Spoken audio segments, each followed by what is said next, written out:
औरत उरद का एक अर्थ और भी होता है शास्त्रों में। अरद नाम पिंड, उरद नाम ब्रह्मांड। हमें निरंतर पिंड से ब्रह्मांड में, पिंड से ब्रह्मांड में हमारी ये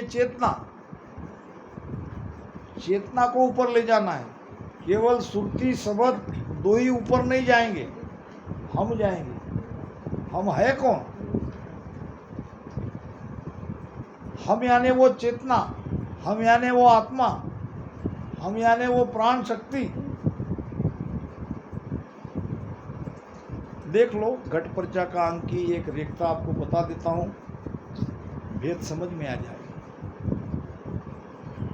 कि केवल शब्द के साथ सुरती ले जाके काम नहीं होगा। जाना पड़ेगा हमको, जो कि हम पिंड में है। हमारी आत्मा, हमारी प्राण सब अभी पिंड में है, उसको ले जाना पड़ेगा। जो रास्ता नियंचर ने खोल दिया है। घट पर्चा के रेखता में गुरु महाराज ने सारा निर्णय किया है। बहुत अच्छा। आप सुनोगे तो आपको ध्यान का सारा भेद आपके सामने खुल जाएगा। पहाड़ सु मच्छ पाताल में धस गयो, ताई के मुख में चीज भारी। कवल खट छेद सूरत पीछे धरी, समंद के बीच खुली एक बारी। माछली मच्छ रतन को ले चल्यो, पीठ के देश ऊंच ऊंचा। बीच में घाट सो बाट बाका घना, आस ही पास घूच घूचा।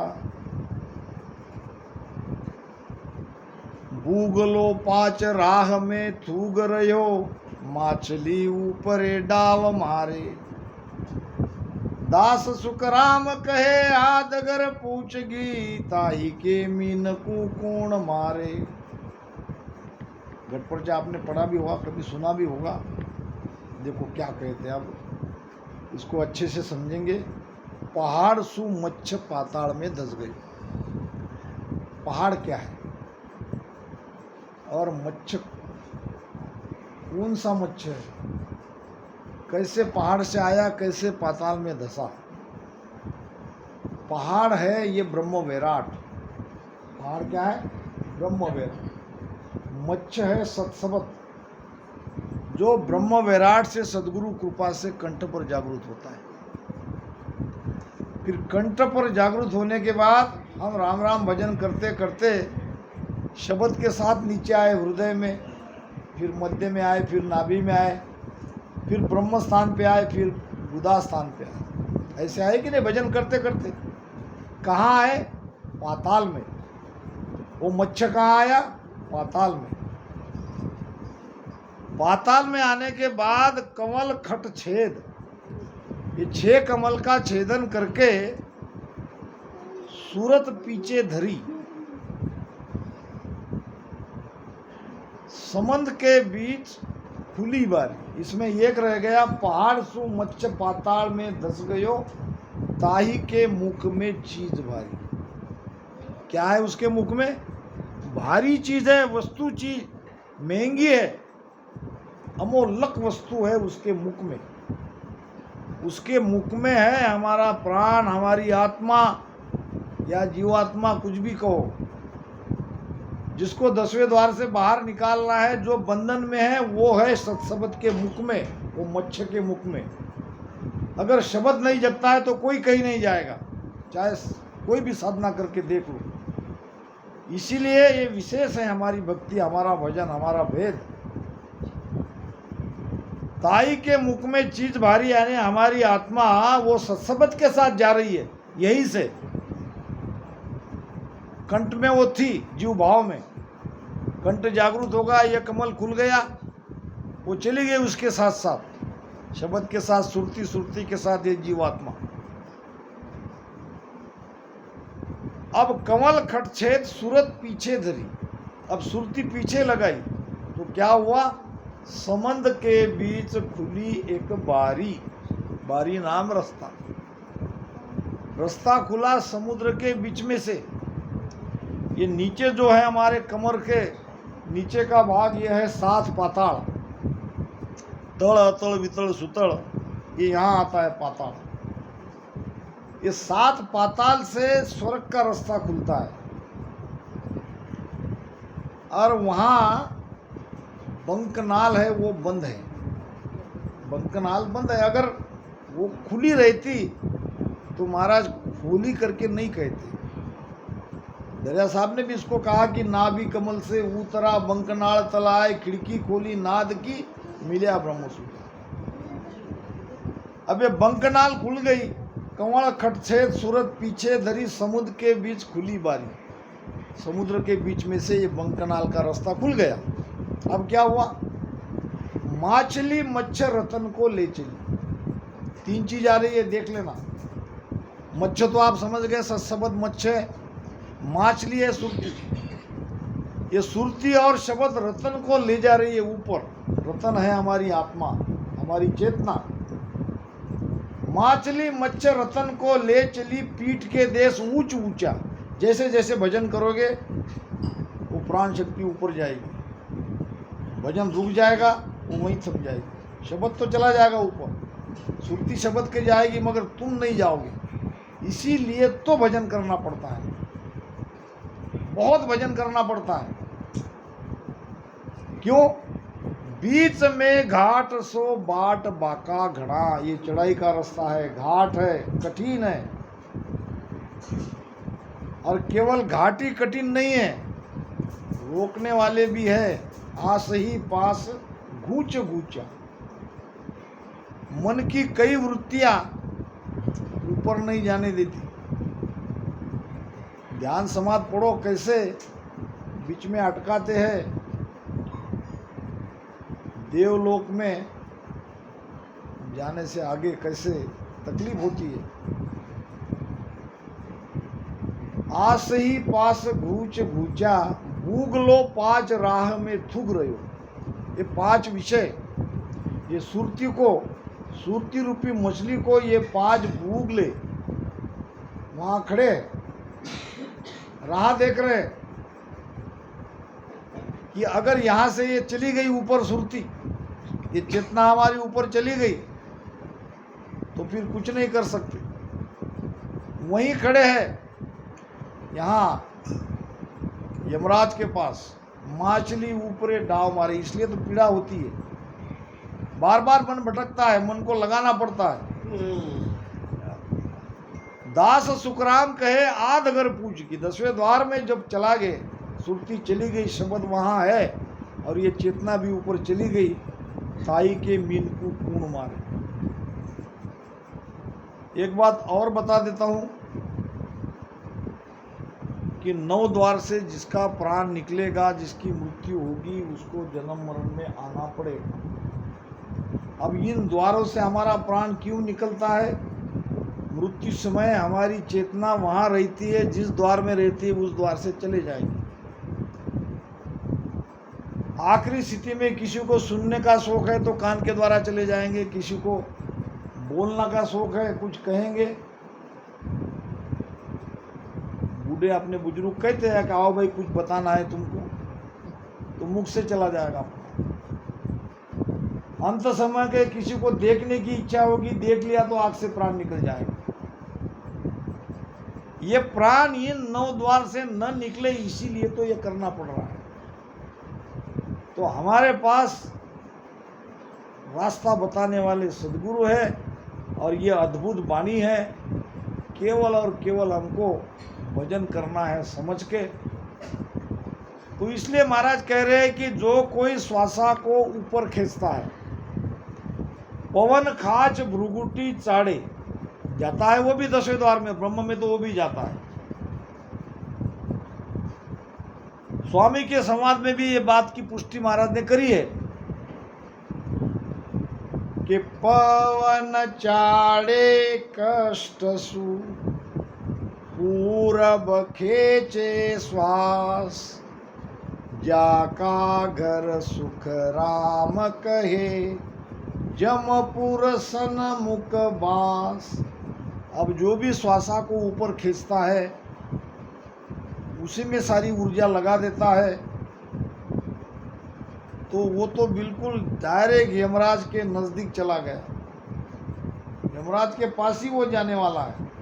इसलिए ध्यान रहे, सांस और उसास बराबर अगर दोनों चलती है तो बहुत बढ़िया। धीरे धीरे धीरे धीरे इसको देखो, श्वासा को महसूस करो कितनी गहरी जाती है, और जब ऊपर जाती है तो ऊपर जाने मत दो सीधे ब्रह्मांड में, ये ध्यान रखो। यहीं से उसको पलटाओ। पेट में अगर वो अमाव होती है तो जो अमाव होने वाली वायु है उसमें हम पलट रहे हैं। सांस उसास में सुरती शब्द का अभ्यास करके मन को उसमें लगा के, सांस अमाऊ नाभ बंक पिचम दिस वाई, अमाव होने वाली ये जो पवन है वही पलट रही है और उसमें हम पलट रहे हैं। इसलिए सीधा बैठना जरूरी है, रीढ़ में बाक नहीं चाहिए, और श्वासा को तो बिल्कुल राम राम करते करते ऊपर नहीं खींचना है। पवन खाच भृगुटी चाड़े, से नर लखे न मोही। महाराज कहते हैं आत्मभाव से ज्ञान हो रहा है, मुझे लग नहीं सकते ये पूरब के साधना वाले। कोई नवद्वार को बंद करते, कोई श्वासा को ब्रह्मांड में चढ़ाते, कई प्रकार है। जन सुखराम अगमगर खेले, रात दिवस नहीं दोई। और जो पीछम के रास्ते से सत्सबत के साथ प्रेम से राम राम करते, बंकनाल से ऊपर चढ़ता है, उसका ध्यान अखंड लग जाता है। किया तो भी भजन, नहीं किया तो भी भजन, बोलते चलते खाते पीते उठते जागते सोते बैठते भजन ही भजन, आनंद ही आनंद। और ये है, ये होता है। थोड़ी कसौटी आपको लेना पड़ेगा, त्रिकुटी तक मन बहुत तेजी से हम पर टूट पड़ता है, क्योंकि 3 लोक में उसका राज है, 3 लोकों का मालिक है। त्रिकुटी आते आते बहुत कुछ हमको तकलीफ होती है, पीड़ा होती है। त्रिकुटी एक बार पार हो गए तो सारा खुल जाता है। महाराज कहते हैं कि दिव्य नैण माया का खुलिया, ब्रह्म अखंडित सूझे, राम दिव्य नैण माया का खुलिया, ब्रह्म अखंडित सूझे, के सुख राम ब्रह्म का खुलिया, के सुख राम ब्रह्म का खुलिया, परम धाम जन बूझे वो मन रे, मैं तो कछु है न जानू। दिव्य नेत्र ये एक माया का है और ये एक ब्रह्म का है। खुलने से क्या होता है? जिस चीज के बारे में हमें जानकारी नहीं है वहां अगर हम पहुंच गए तो सब साफ सिखाई देगा। जैसे कि यहाँ जब तक नहीं आए तब तक समझ में नहीं आया, अब आने के बाद ये नेत्रों से सब देख लिया, सब समझ रहे। ऐसे ही हद तक यानी त्रिकुटी तक माया का प्रभाव रहता है, और वहां हमारे माया के नेत्र खुलते हैं। माया के नेत्र खुलने से तब समझ में आता है कि माया का प्रभाव तो त्रिकुटी तक ही है। माया के नेत्र खुलने से माया की पहुंच कहाँ तक है ये समझ में आती है। और ये सब सदगुरु की कृपा से, इसी भजन से आपको समझ में आएगा। वाणी पढ़ने की आवश्यकता नहीं है, कोई वाणी पढ़ेगा तो आप समझ लोगे यही बैठे बैठे, ये बात तो हमें हो रही है। फिर आगे जो 10वां द्वार है, 10वां द्वार में ब्रह्म के नेत्र खुलते हैं, वो दृष्टि हमारी मिलती है, तब समझ में आता है कि ये भी वो देश की बात नहीं है, वो देश का अनुभव नहीं है। वो नेत्र जब खुलते हैं तब समझ में आता है और तब जाते हैं परम धाम को। तो सदगुरु की और परमात्मा की महिमा हम कर ही नहीं सकते, ऐसी कृपा उनकी अद्भुत है।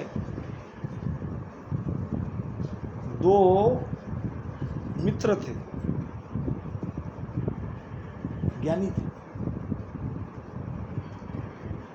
एक को हमेशा लगता था कि परमात्मा ने ये दुनिया बनाने में, दुनिया में सारी वस्तु बनाने में अपनी कारीगरी तो लगाई है, उसने बहुत बढ़िया दुनिया बनाई है, अच्छी अच्छी चीज़ें भी बनाई है, मगर गलतियां भी बहुत करी है। चलो अपन देखते हैं परमात्मा ने कहाँ कहाँ क्या क्या गलती की है, उसकी गिनती करने निकलते हैं। दूसरा मित्र था उसका, वो मित्र भी वैसा ही। ये मित्र ने उस मित्र को कहा, चला एक वही ले लो, कागज पेन ले लो और मैं जो जो बताऊंगा वो लिखो। परमात्मा की गलती हमको ढूंढनी है। दोनों गए एक जगह, देखा, पहले मित्र ने दूसरे मित्र को कहा, लायो का कागज लिखो। यार क्या लिखूं? ये देखो परमात्मा की गलती नंबर 1, एक बेल थी, कद्दू, उसको क्या कहते हैं, वो बड़ा बड़ा फल लगता है, उसको बड़ा एकदम रहता है हमारे घर, तरबूज से भी बड़ा रहता है। हाँ, अब उसकी बेल रहती है छोटी और फल रहता है, हाँ नींबू नहीं, उससे बड़ा खाते हैं सब्जी। हाँ वही, ये जो आगरा में जाते कि नहीं, वो पेठा जो बनता है उसी का बनता है। हाँ, जो भी हो, इतना बड़ा फल और बेल कितनी पतली। गलती नंबर 1 लिखो।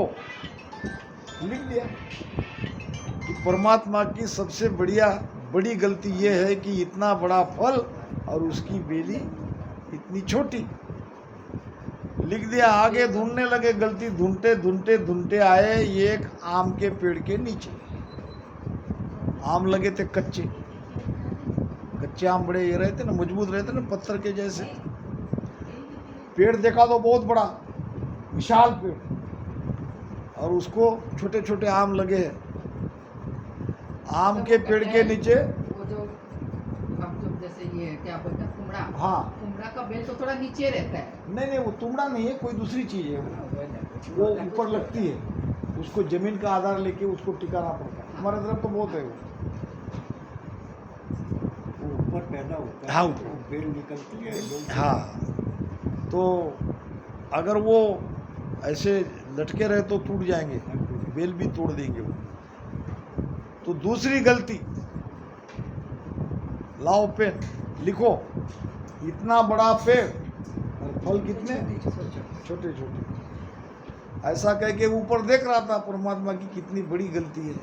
एक हवा का झोंका आया, ऊपर से आम गिर के पड़ा उसके नाक पे। अब इतने ऊंचाई से अगर पत्थर के जैसा आम अगर नाक पे ऐसे गिरता है, वही वो चक्कर खा के गिर गया, बेशुद्ध हो गया। इधर उधर से लोग आए, पानी पिलाया, क्या हुआ क्या हुआ क्या हुआ। 5 मिनट में उठ गया, बैठा। अरे भाई, तुमने परमात्मा की गलती लिखी क्या? लिख ही रहा था तो ऐसा हो गया। लिख मत लिख मत लिख मत। परमात्मा ने जो किया वो अच्छा, अगर इतने बड़े पेड़ को इतना बड़ा फल लगाते तो आज मेरी हालत क्या होती। छोटा सा फल था तो वो बराबर है उनका। परमात्मा, उनकी कहीं गलती नहीं है, गलती तो हमारी है। वो तो अपने जगह सही है, सब ज्ञान सही है, हमको समझ के आगे बढ़ना है। महाराज कह रहे हैं यहाँ पे कि मन हर काम नहीं वहाँ पवना, सूरत निरत नहीं एको,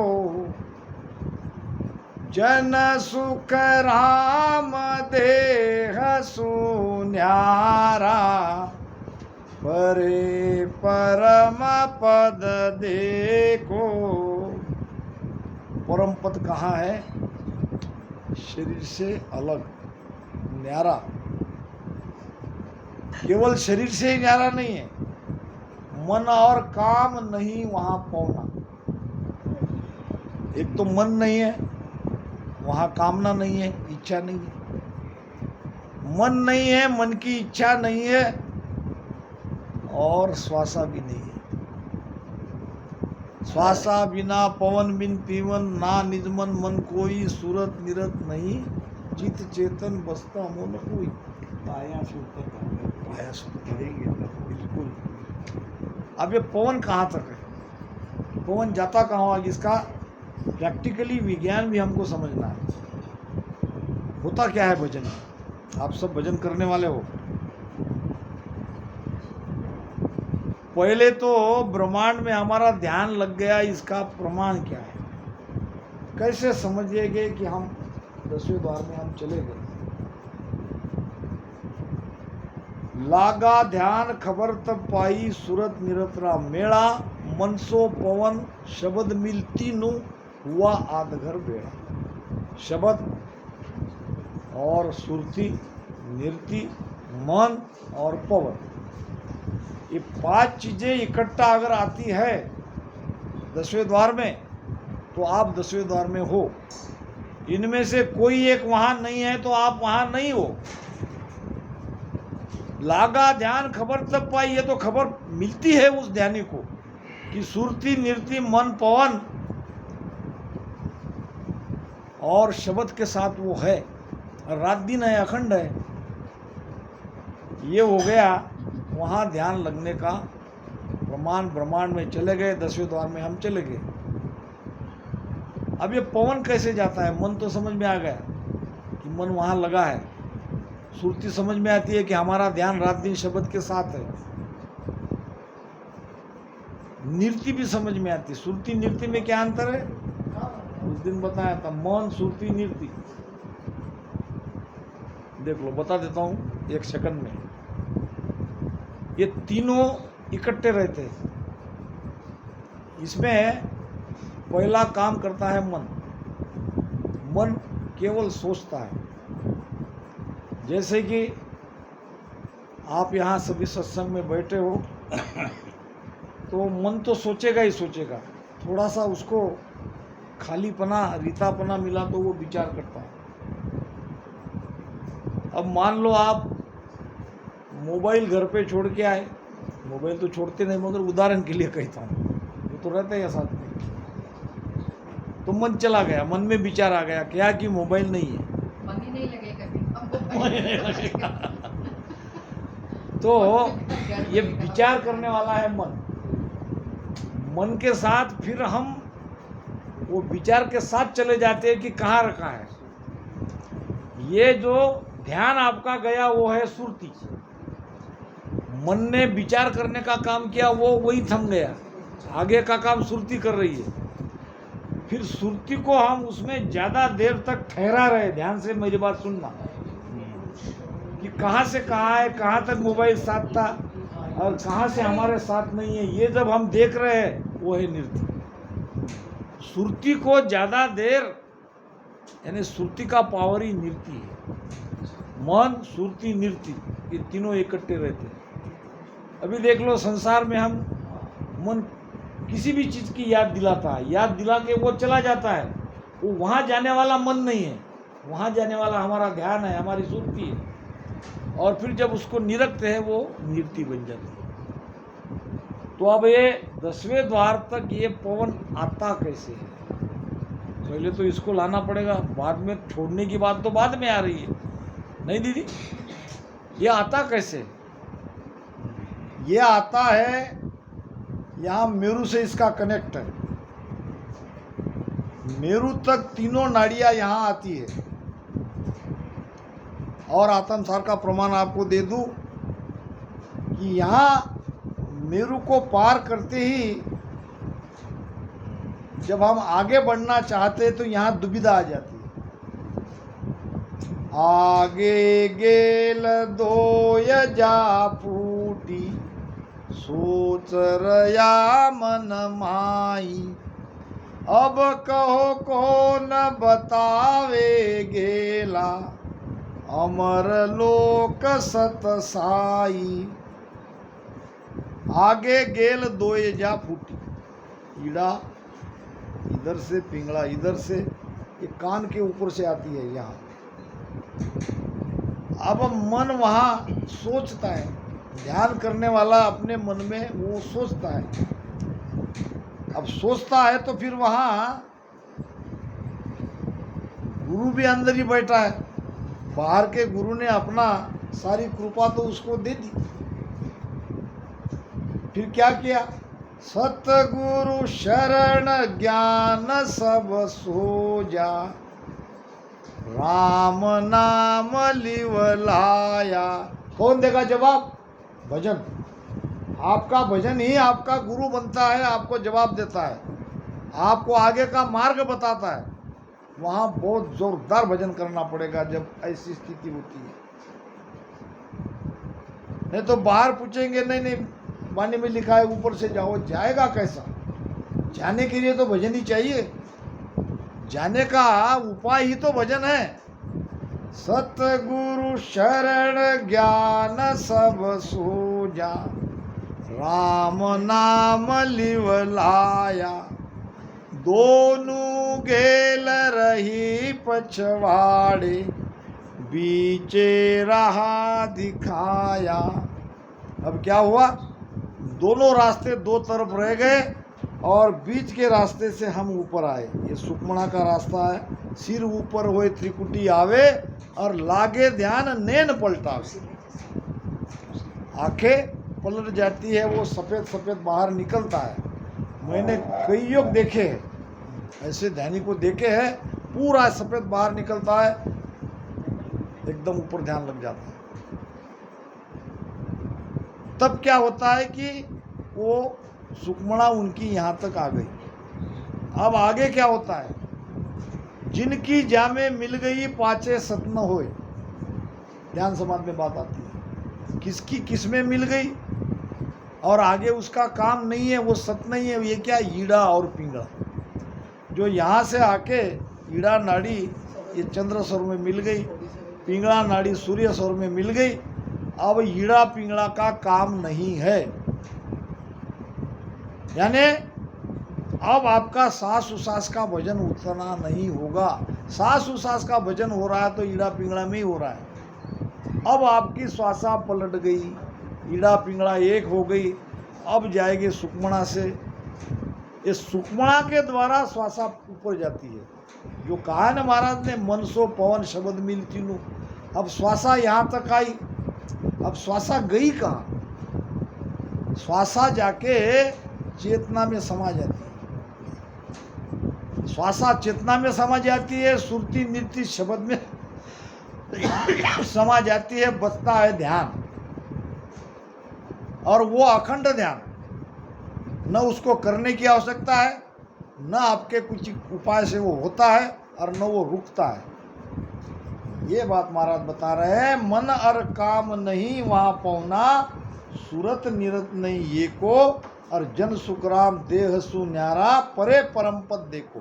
आप देखो, आपकी श्वासा वहाँ नहीं है, आपकी सुरती वहाँ नहीं है, न मन है, भजन हो रहा है, अखंड आनंद आ रहा है। ऐसा ये अद्भुत भेद गुरु महाराज ने हमें लखाया। समय के